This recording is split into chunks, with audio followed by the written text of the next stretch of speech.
الحمد لله رب العالمين والصلاة والسلام على سيد الأنبياء والمرسلين وعلى آله وصحبه أجمعين أما بعد فقد قال الله تعالى في كلامه المجيد يا أيها الذين آمنوا توبوا إلى الله توبة نصوحا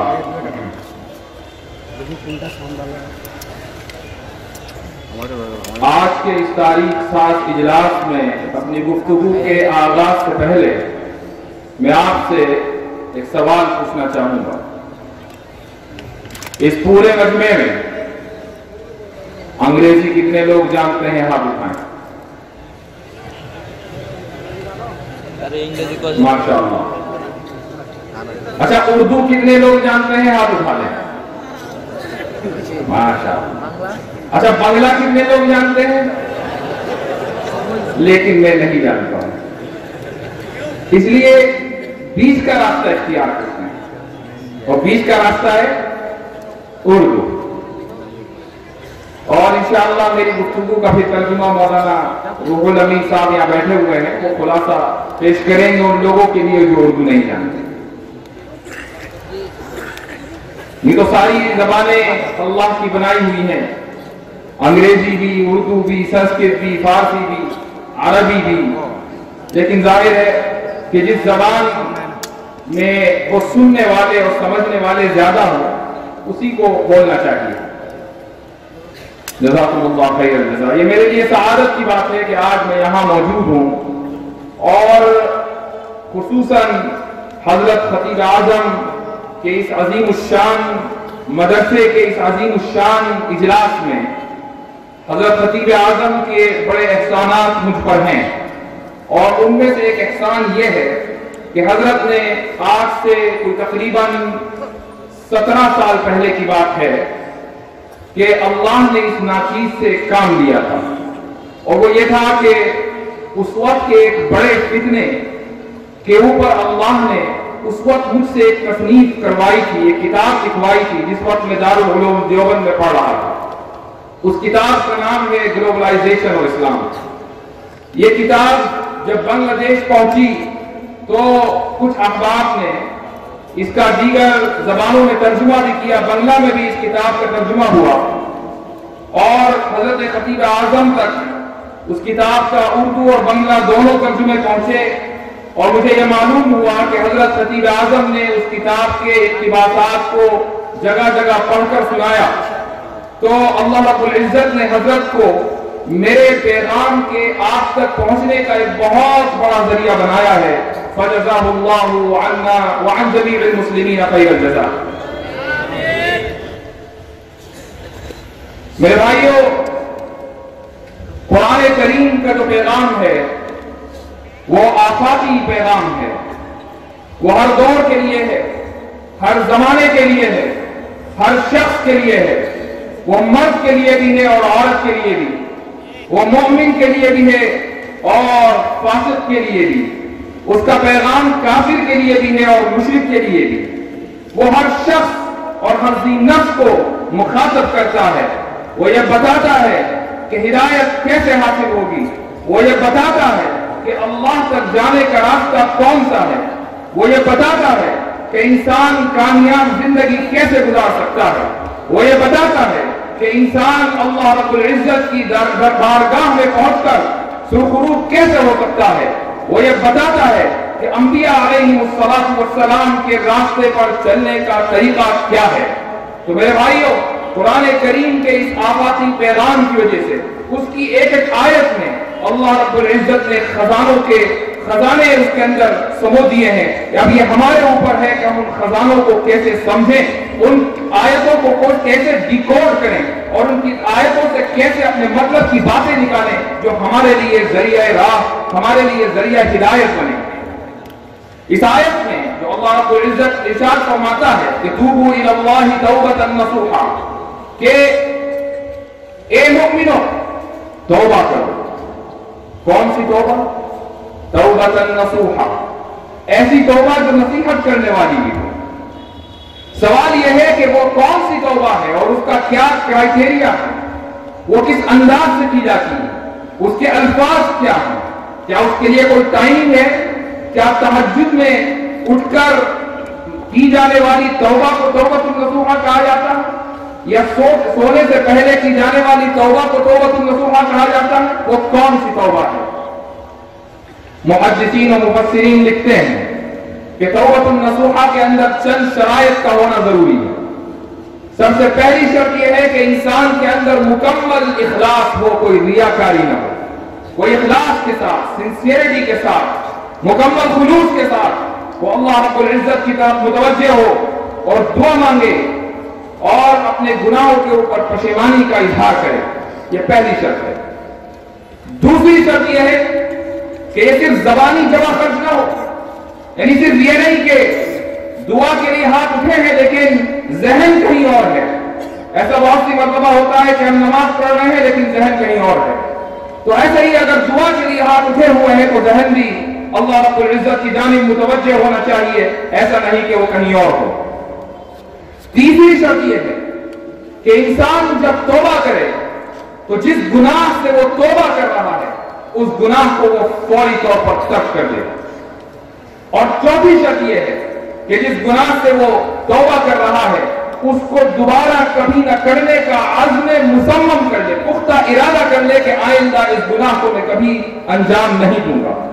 پانچویں شرط یہ ہے کہ اس نے جو گناہ کیا ہے اس کے اوپر مکمل ندامت ہو، شرمندگی ہو، اللہ کے سامنے جب وہ ہاتھ اٹھائے تو اس کی آنکھیں بھیگ جائیں، اس کی آنکھوں سے آنسو بہ پڑے۔ یہ اس بات کی دلیل ہوگی کہ وہ نادم ہے، وہ شرمندہ ہے، وہ پچھتا رہا ہے، وہ چاہ رہا ہے کہ اللہ رب العزت اس کو قبول کر لیں، اس کی دعا کو قبول کر لیں، اس کو اپنا لیں۔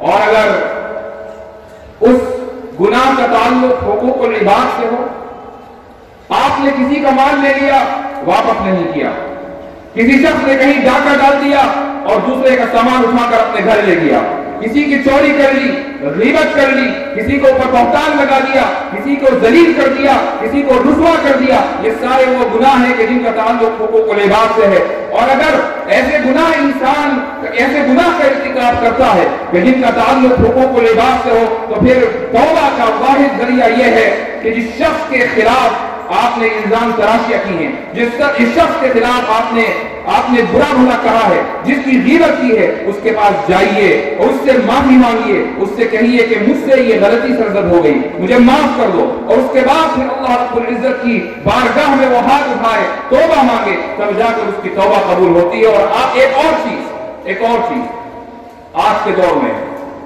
سوشل میڈیا کا یہ دور ہے، ہر ایک کے ہاتھ میں phone, laptop, iPad, وہ کون سا ڈیوائس ایسا نہیں جو لوگوں کے پاس موجود نہ ہو، بلکہ اب تو مدارس کے طلبہ کے پاس بھی ان کے ہاسٹلز کے اندر، رومز کے اندر بڑے اسمارٹ فون ہوتے ہیں جس کے اندر خوب لمبے چوڑے جی بی کے ڈاٹا بھی پڑے ہوئے ہیں۔ اور یہ کون دیکھ رہا ہے کہ رات کو کس طرح کی فلمیں دیکھی جا رہی ہیں، کون کون سے شوز دیکھے جا رہے ہیں، یہ کون دیکھ رہا ہے کہ ان فون میں کیا چیزیں ڈاؤن لوڈ آپ نے کر رکھی ہیں۔ یہ میں یہ نہیں کہہ رہا ہوں کہ اس مدرسے کے اندر خدا نخواستہ ایسا ماحول ہو، مجھے حسن ظن ہے، لیکن ایسے بہت سے طلبہ ہیں، ایسے بہت سے لوگ ہیں کہ طلبہ ہی کیا عام لوگوں کی بھی ایک بہت بڑی تعداد ایسی ہے کہ جب وہ بستر میں جاتے ہیں تو گناہ کا ارادہ کر کے جاتے ہیں۔ تو ایسے لوگ اس طرح کے ڈیوائسز کو سب سے پہلے ترک کر دیں۔ اگر وہ گناہ کرنے کا ذریعہ ان کا فون ہے، وہ توبہ کرتے ہیں، دوبارہ رات کو فون نکالتے ہیں اور گناہ کا ارتکاب کرتے ہیں، صبح اٹھتے ہیں، توبہ کرتے ہیں، پھر فون نکالتے ہیں، گناہ کا ارتکاب کرتے ہیں، اسی طریقے سے سلسلہ چلتا رہتا ہے، تو یہ توبۃ النصوحہ نہیں ہے۔ توبۃ النصوحہ وہ ہوگی کہ جب آپ گناہ کا دروازہ بند کر دیں، آپ یہ ارادہ کر دیں کہ میں اس فون کے ذریعے گناہ کا ارتکاب کر رہا ہوں، اس لیپ ٹاپ کی وجہ سے مجھے گناہ کا ارتکاب ہو رہا ہے، میں فلم دیکھتا ہوں ٹی وی کی وجہ سے، لہذا ایسے تمام ڈیوائسز سے، ایسے تمام آلات سے آپ اپنے آپ کو پاک کر لیں۔ اور جب آپ اللہ رب العزت کی بارگاہ میں دعا اٹھائیں گے، ہاتھ اٹھائیں گے، تو وہ دعا یقیناً توبۃ النصوحہ کہلائے گی۔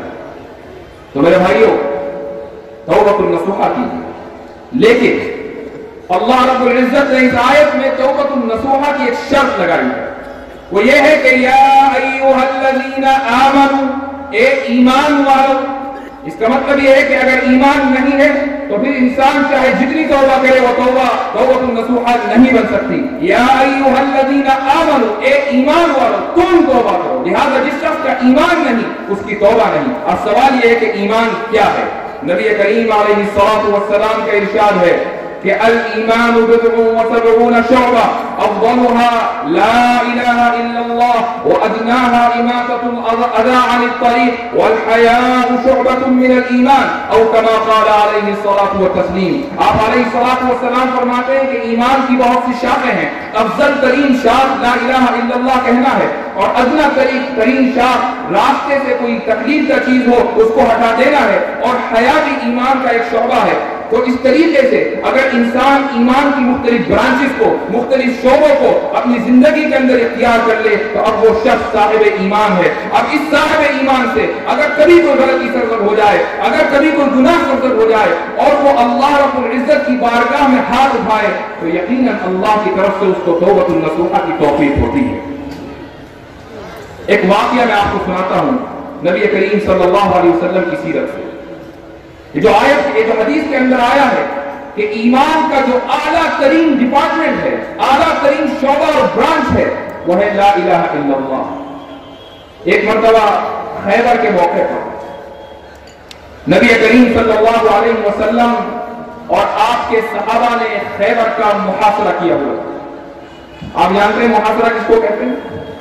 بیچ میں آبادی ہے یہودیوں کی، چاروں طرف مسلم آرمی ہے، چاروں طرف صحابہ کرام ہیں، نبی کریم صلی اللہ علیہ وسلم کی فوج ہے، اور آپ علیہ السلام کی آرمی کی سیکیورٹی بڑی ٹائٹ ہے، کوئی شخص وہاں سے نکل نہیں سکتا، اس کو محاصرہ کہا جاتا ہے۔ ایک یہودی کا چرواہا وہاں پر آیا بکریاں لے کر، یہودی مالک کی بکریاں لے کر، بکریاں چراتا ہوا وہاں پہنچا۔ اس نے دیکھا کہ بڑے دنوں سے مسلمان یہاں پر ٹینٹ لگائے ہوئے بیٹھے ہیں، محاصرہ کر رکھا ہے، ذرا دیکھ کر جاؤں کہ یہ کون لوگ ہیں اور کیا کہتے ہیں۔ وہ آیا اور اس نے ایک صحابی سے پوچھا کہ تمہارے لیڈر کہاں ہیں؟ ان صحابی نے کہا کہ ہمارے لیڈر سامنے جو ٹینٹ ہے وہاں پر موجود ہیں، تم جاؤ ان سے مل سکتے ہو۔ تو وہ چرواہا بڑا حیران ہوا کہ میں خود جا کر آپ تمہارے لیڈر سے بات کر سکتا ہوں؟ وہ لیڈر ڈائریکٹ اس سے بات کریں گے، میری بات سنیں گے؟ تو صحابی نے کہا کہ کیوں نہیں، وہ تو نبی رحمت ہے، وہ آئے ہیں سب کی سننے کے لیے، وہ تمہاری بھی سنیں گے۔ دیکھیں یہ ہے نبی کریم علیہ السلام کی سیرت کا پیغام۔ آج کے دور میں ایک چھوٹا سا جو محلے کا جو کاؤنسلر ہوتا ہے، جب وہ کہیں چلتا ہے تو 7-8 لوگ آگے پیچھے بھی ہوتے ہیں۔ اگر کوئی ایسا نہیں ہے ماشاء اللہ سبحان اللہ، لیکن جب آپ 7-8 لوگوں کے جھرمٹ میں چلیں گے تو کس کی ہمت ہوگی اپنے مسائل اس کاؤنسلر کے سامنے رکھے؟ کس کی ہمت ہوگی اپنے مسائل اس سیاستداں کے سامنے رکھے؟ یہ جو پروٹوکولز ہیں، ان پروٹوکولز نے ہماری قوم کو تباہ کر کے رکھ دیا ہے، اور صرف سیاستداں کی بات نہیں ہو رہی ہے بلکہ ہمارے جو دینی اور روایت پسند طبقہ ہے اس کے بھی بڑے لمبے چوڑے پروٹوکولز ہیں۔ مثال کے طور پر جب ہم چلیں گے تو ذرا آگے 10 لوگ ہوں، ذرا پیچھے 10 لوگ ہوں، 4 گاڑیاں آگے چل رہی ہوں، 4 گاڑیاں مولانا صاحب کے پیچھے چل رہی ہوں۔ جب جلسہ ختم ہو جائے گا 5000 لوگ لائن میں لگ کے مسافہ کریں تو لگتا ہے کہ ہاں بھائی ہم نے بڑی لمبی چوڑی تقریر کی ہے۔ اس پروٹوکول کو ختم کیجیے۔ یہ مولویوں کے نفس کو موٹا پکڑ لیتا ہے لیکن قوم کی ہدایت کا سبب نہیں ہوتا۔ مولویوں کے نفس کو توڑنا بہت ضروری ہے، اس لیے اس پروٹوکول کو ختم کیجیے۔ نبی کریم صلی اللہ علیہ وسلم کا کوئی پروٹوکول نہیں تھا۔ آپ علیہ السلام ہمیشہ ہر وقت سب کے لیے موجود تھے۔ کوئی بھی شخص آپ علیہ السلام کے پاس پہنچ کر گفتگو کر سکتا تھا، اپنے مسائل رکھ سکتا تھا۔ یہ خیبر کے یہودیوں کا چرواہا بکریاں لے کر آپ علیہ السلام کے پاس آتا ہے اور کہتا ہے کہ اے محمد صلی اللہ علیہ وسلم، کہیے صلی اللہ علیہ وسلم، اے محمد آپ کا پیغام کیا ہے؟ ذرا مجھے بتائیے کہ آپ یہاں کیوں ہیں؟ آپ علیہ السلام نے اسلام کا تعارف کرایا، اپنا تعارف کرایا۔ اس چرواہے نے کہا کہ اچھا یہ بتائیے کہ اگر میں نے آپ کے دین کو قبول کر لیا تو مجھے کیا ملے گا؟